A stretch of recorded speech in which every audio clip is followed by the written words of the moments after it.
Hey guys, I got the heel up, so catching up breath now. It's a Friday, woohoo!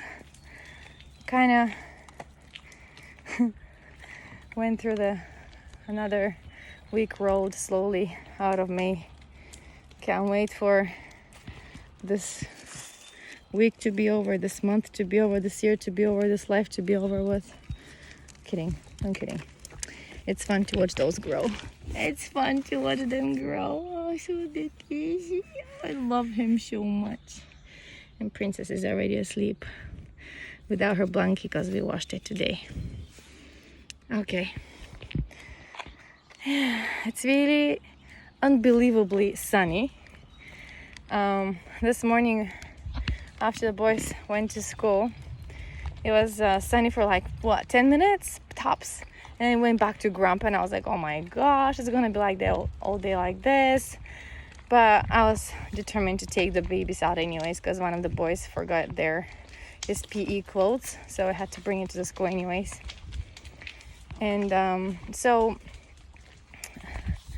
yeah, there will be rain ahead of us non-stop. And then I think only next Wednesday is gonna be kind of sunny, cloudy, maybe like this kind of weather. But other than that, it's gonna be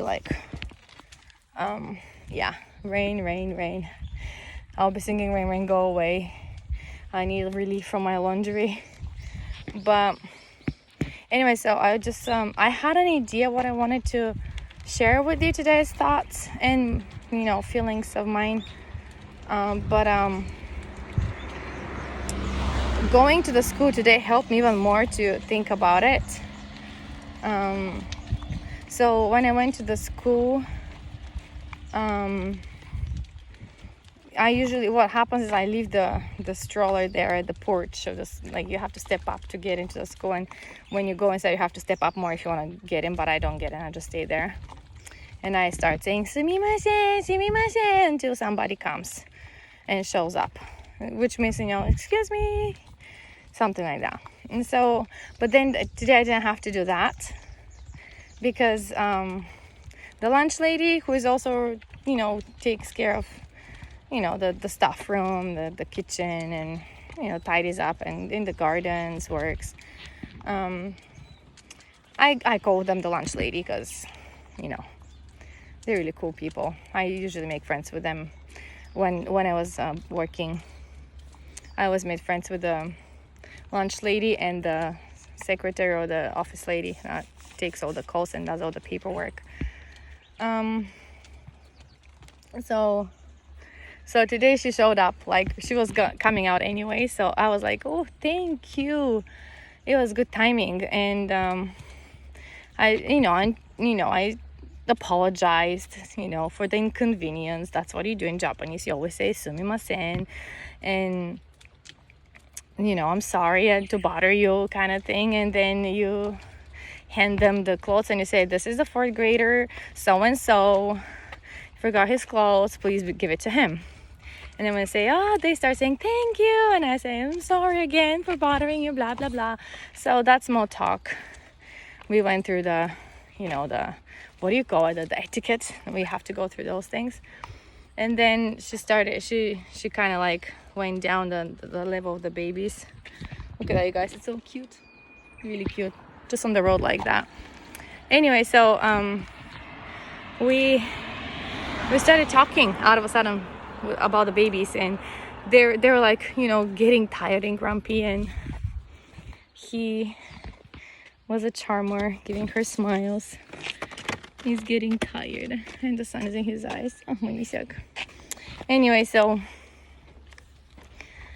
she just talked to me in a small, quiet voice, talking about the babies, calling them, how they're cute and how much they've grown up since last time she saw them. And, how they're so cute. And soon, when, we talked about how they miss their brothers when they go to school in the morning, and how especially my little guy here, he loves to play with his brothers a lot. My baby girl does too. She doesn't mind to, she's not like a girly girl, I feel like. She likes to play with the cars that her brother plays with, and she doesn't mind investigating the small cars and trucks and trains and whatever. So she rolls with whatever. She's not really picky. Maybe because she hasn't found her point of interest though. But I have to say she's really cute in pink. I really love her in pink. I just love pink on her. She's just so beautiful. Anyway, so my point was, this particular individual, the lunch lady, she the way she treats me and the way she talks to me in general is like one of them, one of the local people. She talks to me in Japanese like as if I know what to, but I don't. I mean, I understand some of the things that she says, but not all of it, honestly. And so I just smile, and when she sees that the conversation is not going anywhere, she understands that I don't get it. So I just say simple sentences, and they still engage. She still engages and tries, and then she goes with the etiquette again, and we separate. But my point was, she treats me no different than any other person that she would be communicating around with, because I've seen her talking to other people and to the kids, and she's just this really nice person. She talks nice. She uses nice soft voice. She's really nice lady. And so, and very friendly. I'm pretty sure she treats the same way the ALT in the school, the Jamaican ALT English teacher that they have there. So people like her are not many, and they are very nice. They're like little gems in your life that makes it all possible to keep going anyways. So last night, with that said, last night I was washing the dishes, and I was thinking,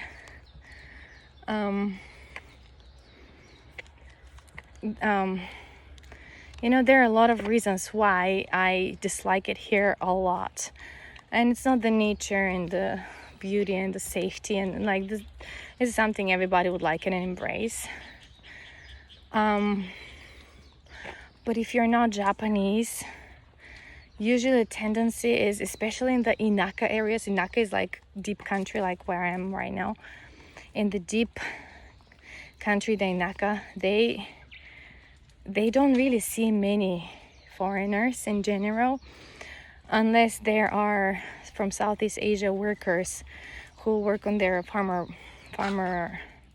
lands. They harvest there, produce and pack it up in trucks, and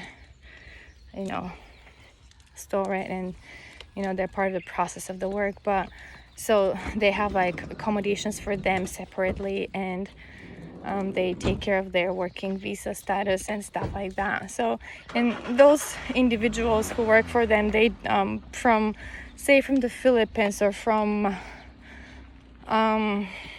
everywhere, from Sri Lanka, from Malaysia, from Indonesia, from everywhere. They also have international students that I've seen in our local university. I think I've seen students, because we've had like those food meetings where we introduce our country with the food that I've cooked before, Bulgarian food, for into different times, events and places. One time was with my daddy. It was really awesome. He actually taught me to make moussaka, which is also an Egyptian food, I learned, and Greek food, but back home I love it. We love it. And our potatoes are much, much better, I have to say. But you need lots of potatoes, and right now they're really expensive, so I don't make it right now. Anyway, so there are students, and there are a few foreigners here and there, but in general, like walking on your streets like this, like around your fields, not many, not really. It was just me and this other lady in the deep Inaka but she left for education in Tokyo. So it's just me, and then there are others who live more into the city center area who teach English, but they probably, I honestly, I haven't seen them even in like just like down in the supermarket somewhere. I've never bumped into anybody. There are some construction workers that are people of color. They're probably from African countries. I'm not sure. I've seen construction workers like that, but that's about it. And I thought that was really cool, actually. And my point is, one of the reasons I dislike it so much here is, oh, Kai dropped his cap. He's gone. Let me get this thing too, so he doesn't lose it. Anyways, one of the reasons is because, quite honestly, it makes you tired of not gonna climb this guy today because slippery. Shoes are not very water friendly. It slips. Yeah, I'm tired of being seen as a different person. I really am. Forget about, I remember in the beginning, you feel like a celebrity, kind of like people are like staring at you, and you're like all friendly, and like when you go through the phase of, in a foreign country, through the honeymoon phase of your experience, it's fun. But that's long gone. And so it's kind of annoying to me, actually. And I hope they don't treat my kids like the same way, because my kids speak Japanese and they're nationals and, you know, go to public school. So I don't know. I hope they don't see them the same way, because, you know, they don't look really Japanese. With Japanese, I have to say. Maybe one of them does. He could go for one, but like the other two boys, no, not really. So at some point you get tired of it, you know, like at work, you know, they always treated everybody else as, you know, their own stuff. And then I'm hired from a different company, of course.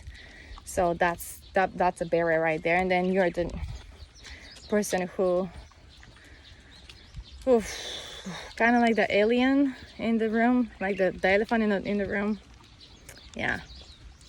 And I have to say, they still knew and accepted me even like a bit more because I'm a local, kind of like I'm married to a local and I live here. My kids attend school here, so they kind of were more open to me. Imagine if you're like just straight from college somewhere in Massachusetts or I don't know, New York or California, you come straight fresh here and have no idea anything about Japan. They probably stare you down like you are seriously from Mars or Jupiter even. I don't know.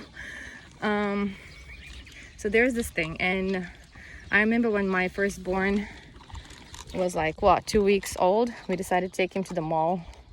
That's like back in 2010. And there were those grandmas, and I mean, when they saw me with a stroller, they had to see what's inside of that stroller, right? And so everybody was like saying kawaii, cute. And so for me it was like delightful back then. I was like, yay, they accept my baby, yay. But they probably say it to everybody, to all the kids anyways, I don't know. But like every time they see that face, they want to see around and what's in the stroller too, you know. And that tells you something. So I'm kind of like tired of that. That's been like for years and years and years, and it's like, I think that's the reason why when I go home, the moment I step in Bulgarian land, even from the airport, I see my people. I see their, you know, grumpy attitude, how they talk to each other. It's just like this kind of feeling. I don't know how to explain it. It's like there is no more pressure of I am not gonna be seen I'm gonna be seen like an alien, you know, like there is no more pressure of she looks different. There is this kind of feeling I am home. My people will see me just as, but then they look at your husband like everybody thought in Bulgaria he's a Chinese guy because, you know, the Asian eyes. I'm like, gosh, no, not from the land of China. It's from the land of Nintendo and Mario games and Honda and Toyota and Suzuki and, you know, that kind of explanation I try to do. So they're like, okay, sushi land, yeah, sushi land. It's funny. But then I don't know how much he would handle if he lived there and for so long. Like, he wouldn't survive it for a year, let alone 10 years, let alone more.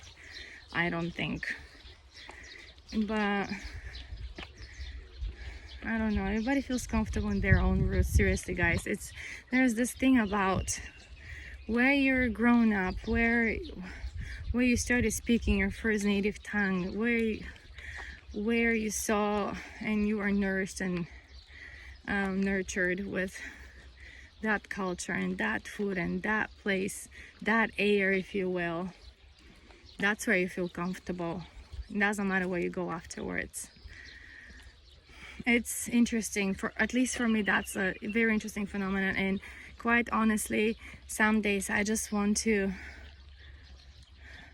go outside, get in the car and be somewhere in a place where I don't look different. When 2 years ago I went to Hawaii, I was pregnant with those two, and it was quite hard to walk, to be honest. My body was so heavy and we didn't even know back then their gender yet, not just yet. We were told after we came back from that trip a week later. But my point is, I just felt reborn. I felt those people speak English. I can communicate with them. They don't see me as an alien. There are Asian people there who speak English. There are Black people who speak English. There are all kinds of people who speak English to me, and they are nice to me. I'm not saying here people are not nice to me. They're nice. But there's always this wall. And over there, they could tell you their life story if you sit on a bench and listen to them. I just love it. I love that experience in Hawaii. And I met friends and stuff. But like, my point, do you see where I'm going with this? If I was to go in a different country with Caucasian looking people, I probably would be much, much better off than here among rice fields. Rice ready to be planted here, and grandmas and grandpas that just totally ignore you. Like, especially grandpas, I realize if they see me coming, they go the other side of the road, or they just go in their K truck, or they just go somewhere and like bend something, like just reach out to something so until I pass. I'm like, that's fine. But then I also seen people peeing in the ditch. From distance, I've seen that too.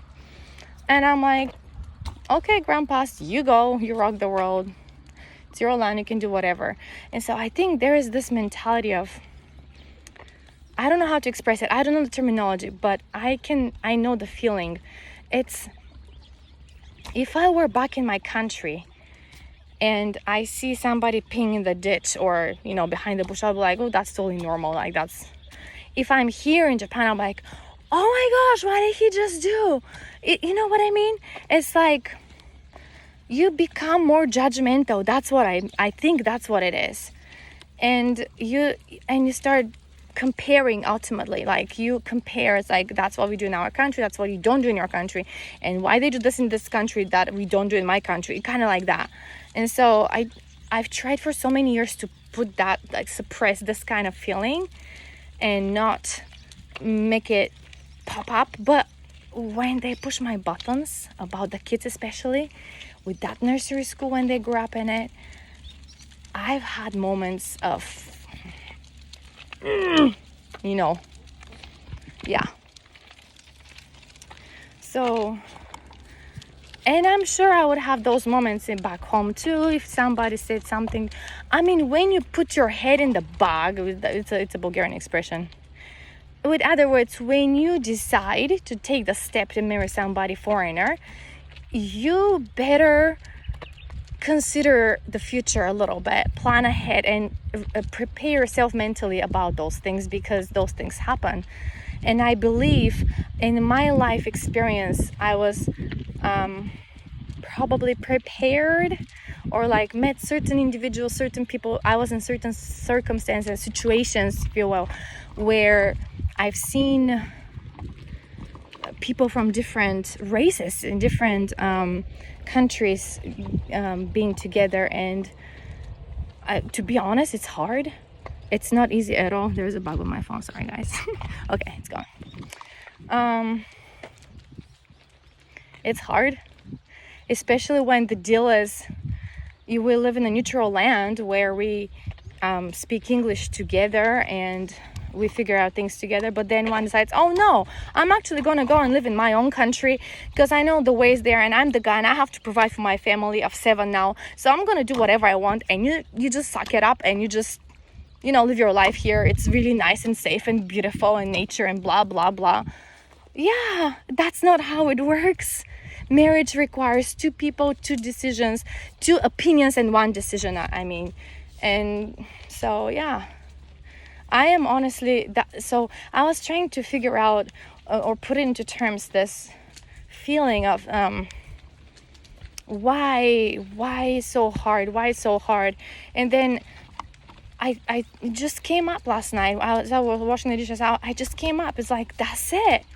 You are so tired.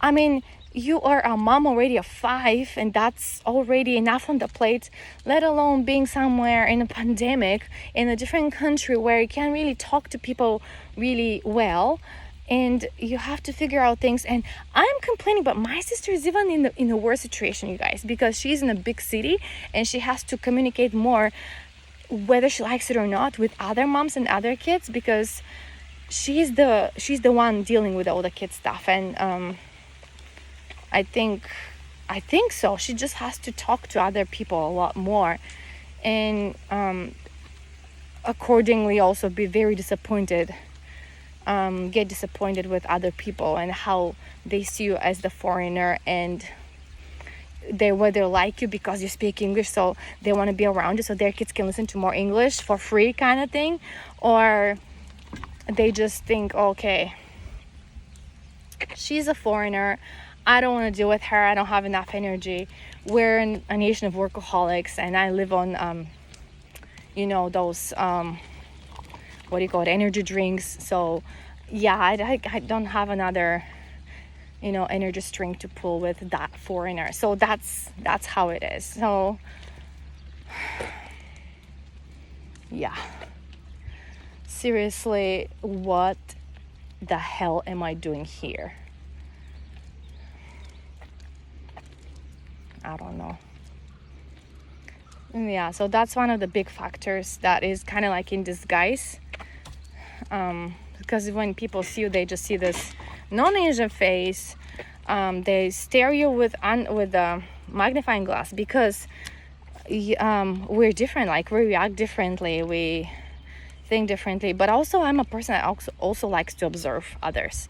If we are in an event like sports day or whatever, I always try to observe other mothers. And what really makes me so like kind of like what kind of feeling is like, why in the world those people have no emotions? It just feels like robots around me. And see that's coming from me comparing my people of hugging and kissing. Why do you guys think Italians got so many virus and people and death poll went up with the corona? Because they're huggers and kissers. And so are everybody in Europe. I don't know everybody. Maybe Germany, no. Maybe UK, no so much either. I think I have this feeling like they're not all of them, but down south, like the Spanish, the German, no, not the German, the Italians, us, like everybody around that area is just like, we are huggers and kissers, and it hits hard Anyway, so they look at you here under magnifying glass, how you react on things. And so if you don't become like them, if you don't start acting like them, it gets frustrating for them, you know, and for you too, honestly. But you can't expect of yourself to overnight become Japanese. There's no way. I mean, look at me. I'm here for what, 11 years now? 10 years? 11? I don't know. Still haven't gotten over that. It's not the people are bad, you know. It's not I just get tired of it. I just need out. And husband thinks, oh, okay, if we go to Hawaii for a week, that's gonna keep her quiet for a year or two. Or if we fly to Bulgaria for like a month, oh yeah, that's gonna give her energy and, you know, things to talk about for another year or two. And that's how life goes. And if he thinks like that, that is a complete jerk to me. Because, hello, when you're gonna start thinking about other people too, you know? I don't know. Anyways, I'll just leave it with my frustrations, because it's not gonna help you and your frustrations, but it's okay to let it out too. And it'll be interesting how I'm gonna call this video, but anyways, keep safe, guys. Be grateful that you're in the place you like to be, and you are in. Count your many blessings, and I'll talk to you later. Bye.